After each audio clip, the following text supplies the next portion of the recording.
ito talaga yung binook ko na napaka-hassle-free. Napaka-hassle-free talaga dito sa nabook ko na napaka-smooth ang booking ko kay Miss Jane. And ang isang agent, hindi ko alam kung agent ba or sa kanya tong ano na to, unit na to. So, ayun, let's go and itutur ko kayo. Okay?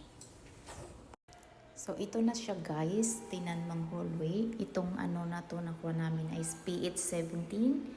So, okay. Ayan. And, siyempre din natin sasarado. So, yan. Itong nasabi ko sa inyo. Lock. Ganun. And then, yan. May telephone. And, ayun. May sofa. And, mayroong napakalaking TV. Ayun. And, siyempre, meron siyang table, center table, and ayan, nandito yung CR niya. And ayun, may trash can. Ayan. So, meron siyang bar dito. Pwede rin magluto.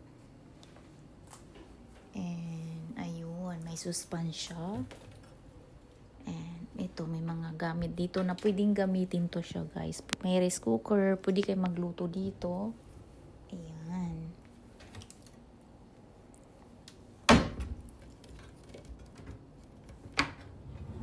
Pwedeng gamitin ng mga plato dito. Lutuan. Hindi ko pa to nakikita, may microwave din. Kitchen na agad. Nagmamadali tayo. Kasi parating na yung aking kapatid. So, yan. Mayroon siyang ref na walang tubig, walang laman, walang ice. Ayun. So, siyempre, itutur ko kayo sa isang room. So, dalawang room siya, guys. Charan! Ito ang unang room. See? So, kasi nga tatlo kami dito ng kapatid ko at saka friend niya. Ayan. So, makikita nyo ang city view dito. Ayan. Kasi ang ganda ng city view. Nasa 17th floor kami. Ayan.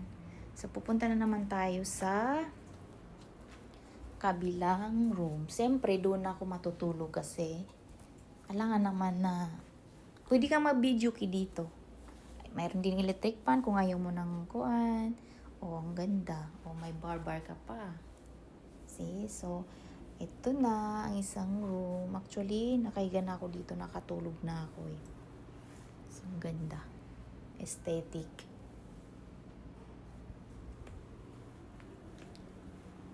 Ayan. Ang ano lang dito, walang balcony itong nastehan namin.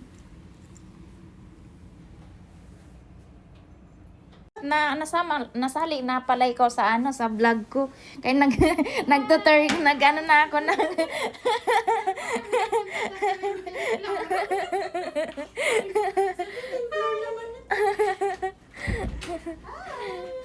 Nagtutur na ako sa sa